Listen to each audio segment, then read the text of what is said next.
Hi, I'm Marin Still, and last night I was in a room with 4 other people. 1 mosquito, 1 room, 5 potential targets. And I know, with absolute certainty, which one of us it went for. I know because I am still scratching. And the other 4 people slept fine. This is not bad luck. This is not a coincidence. This is not even personal, despite how personal it feels at 2 in the morning, when you are the only one awake, and a tiny flying thing is treating your arm like a 5-star restaurant.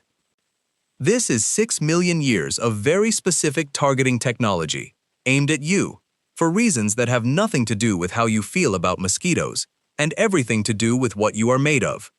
Hi, I'm Marin Still, and by the end of this video, you are going to know exactly why the mosquito picked you. And once you know, you are going to be equal parts fascinated and furious.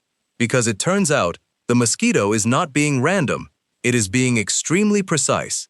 And it has been running this targeting system since before your ancestors figured out how to make fire. Stay with me. It gets weirder.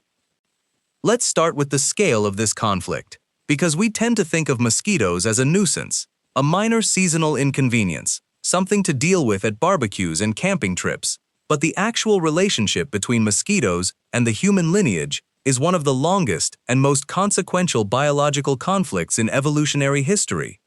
The entomologist Jonathan Day at the University of Florida, who has spent decades studying mosquito behavior, describes the relationship between mosquitoes and primates as an evolutionary arms race going back at least 6 million years, to a time before modern humans existed, when our primate ancestors were already being hunted by the same basic targeting system that woke you up last night.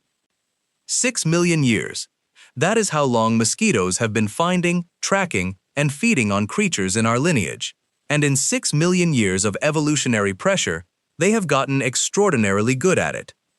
Now let's talk about the actual mechanics of how a mosquito finds you specifically. Because this is where the science gets genuinely unsettling. The first thing to understand is that mosquitoes do not rely on a single targeting signal. They run a layered detection system, multiple independent channels, each adding precision to the overall picture.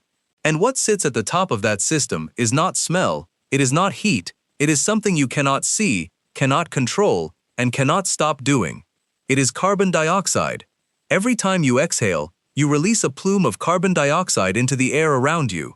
Mosquitoes can detect this plume from up to 50 meters away, not through their eyes, through specialized olfactory receptors called CPA neurons located in their antennae, which are specifically tuned to respond to carbon dioxide concentrations above background atmospheric levels. The neurobiologist John Carlson at Yale University, who has done extensive work mapping mosquito olfactory receptor function, has shown that when these CPA neurons detect a CO2 gradient, they trigger immediate directed flight behavior toward the source. In plain English, the mosquito smells your breath from 50 meters away and flies toward you before it has any other information about you at all. Now here is where the individual targeting becomes interesting. Because all 5 people in that room are exhaling carbon dioxide. So why did the mosquito go for you specifically? The answer has multiple layers, and the first layer is one that a significant portion of the population finds genuinely annoying to learn about: your blood type. Research by the Japanese scientist Yoshikazu Shirai and colleagues, published in the Journal of Medical Entomology, found that mosquitoes land on people with type O blood significantly more often than people with type A blood, roughly twice as often in controlled conditions. Type B blood fell in between. And here is the mechanism. People secrete chemical markers of their blood type through their skin. Approximately 80% of humans are what researchers call secretors, people whose blood type antigens are present not just in their blood, but in their saliva, sweat, and skin secretions. If you are a secretor with type O blood, you are broadcasting that information to every mosquito in range, through your skin, continuously. You cannot turn it off. It is part of your body chemistry. The second layer is sweat. Not whether you are sweating, but what specifically is in your sweat. Human sweat contains a complex mixture of chemical compounds, including lactic acid, ammonia, and over 300 distinct volatile organic compounds, the precise ratios of which vary significantly between individuals based on genetics, diet, and microbiome. The entomologist Connor McMenamin at Johns Hopkins Bloomberg School of Public Health has done detailed work mapping the specific chemical compounds that attract Aedes aegypti mosquitoes, and found that certain combinations of these compounds create a highly attractive chemical signature, a smell profile that mosquitoes respond to more powerfully than others.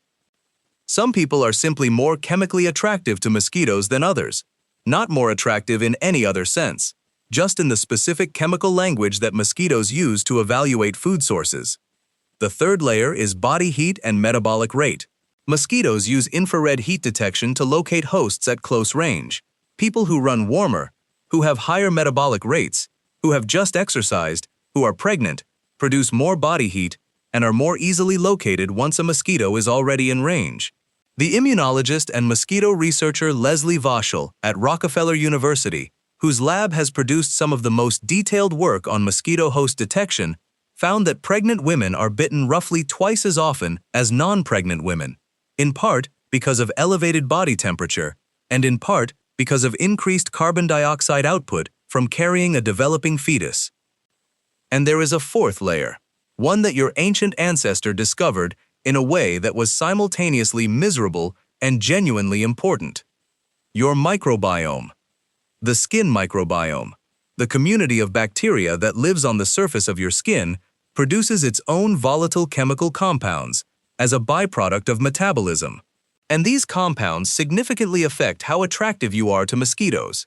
Research from Wageningen University in the Netherlands, conducted by Bart Knowles and Renate Smalagange, found that the specific bacterial communities living on human skin are a major driver of individual variation in mosquito attractiveness. Some bacterial communities produce chemical signatures that mosquitoes find highly attractive. Others produce compounds that actively repel them, which means the people sleeping peacefully next to you are not just lucky. They may have different bacteria on their skin than you do. Now here is the prehistoric chapter. Because everything I have just described was running at full capacity on the night that some specific individual in a cave, approximately 100,000 years ago, lay awake in the dark, being systematically drained by mosquitoes, while everyone else slept soundly around them. We do not know their name. We do not know if they were type O. We do not know the specific bacterial profile of their skin. What the archaeological record does suggest, through indirect evidence including ancient hearth sites and preserved plant remains, is that prehistoric humans discovered early that smoke from certain burning plants drove mosquitoes away. The ethnobotanist Monika Kress at the University of Vienna has documented the use of smoke fumigation for insect repellent across dozens of traditional societies around the world, and argues that the evidence suggests this practice is extremely ancient, likely predating any formal understanding of why it worked. Someone, at some point, noticed that the smoke from burning certain plants cleared the mosquitoes from their sleeping area, and told someone else, and that knowledge spread. The plants that work best tend to contain compounds that are toxic or irritating to mosquito olfactory receptors. Pyrethrin from chrysanthemum family plants, citronella from lemongrass, the resin compounds from many conifers. When burned, these release airborne versions of the compounds that effectively jam the mosquito's CO2 detection system, overwhelming the olfactory receptors and making the host location signal unreadable. The modern mosquito coil, still burned in hundreds of millions of homes across South and Southeast Asia every night, traces its functional lineage to someone lying in the dark in a prehistoric camp, swatting at their face, who got angry enough to do something about it. That person was probably type O, definitely a secretor, running warm, with a bacterial community on their skin that read like a restaurant menu to every Anopheles mosquito in the forest. They had no way of knowing any of this. What they had was a mosquito problem, a fire, some plants, and enough frustration to experiment. And here is the modern slap. Because the next time you are the one in the room who gets bitten, and the person next to you sleeps unbothered, and you feel that particular mixture of annoyance and injustice, know this. You are not unlucky. You are not imagining it. You are not being targeted because the universe has a grudge against you.